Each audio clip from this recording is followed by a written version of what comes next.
नमस्ते। Stock insights के playlist के इस नए वीडियो में हमारे साथ जुड़ने के लिए थैंक यू।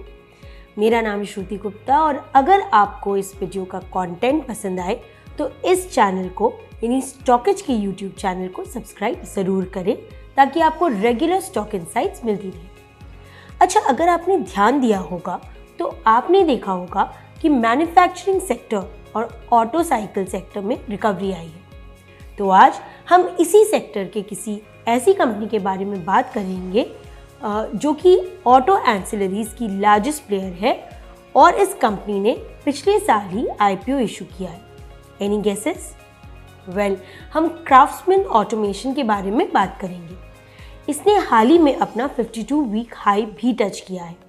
क्राफ्ट्समैन ऑटोमेशन एक डाइवर्सिफाइड इंजीनियरिंग फर्म है जो ऑटोमोटिव और इंडस्ट्रियल ओरिजिनल इक्विपमेंट मैन्युफैक्चर करती है। मीडियम और हैवी कमर्शियल व्हीकल्स और कंस्ट्रक्शन इंडस्ट्रीज के कंपोनेंट्स को भी मैन्युफैक्चर करती है। इनका प्रोडक्ट लाइंस 3 कैटेगरीज में डिवाइडेड है। पहला है ऑटोमोटिव एल्यूमिनियम। ये सेगमेंट से कंपनी लगभग 20% रेवेन्यू जनरेट करती है।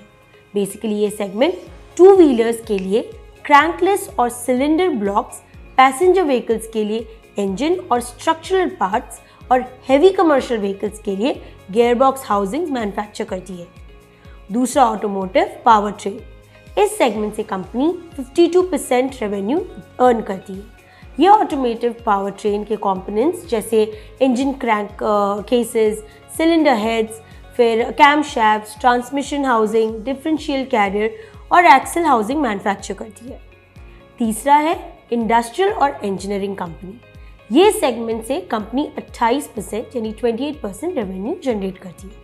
ये segment basically in house engineering और डिज़ाइन कैपेबिलिटीज़ जैसे aluminium die casting, machining, fabrication और ऐसे अलग अलग प्रोसेस में फोकस करती है।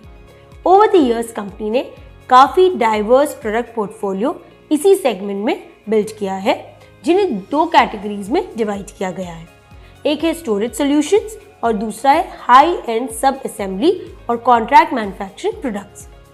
तो ये तो बात हो गई कंपनी के प्रोडक्ट पोर्टफोलियो के बारे में। अब चलिए कुछ नंबर्स की बात करते हैं। इस ईयर कंपनी ने हाईएस्ट रेवेन्यू ₹2217 करोड़ जनरेट किया है। इनका एबिडा भी 22% इंक्रीज हुआ है और साथ ही में इनका जो एबिडा मार्जिन है वो 24% से बढ़ा है।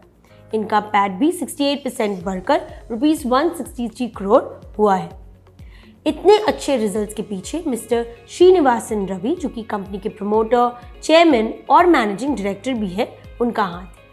इस इंडस्ट्री में इनका 34 ईयर्स यानी 34 साल का एक्सपीरियंस है। अब समझते हैं कि कंपनी के फ्यूचर प्रॉस्पेक्ट्स क्या है।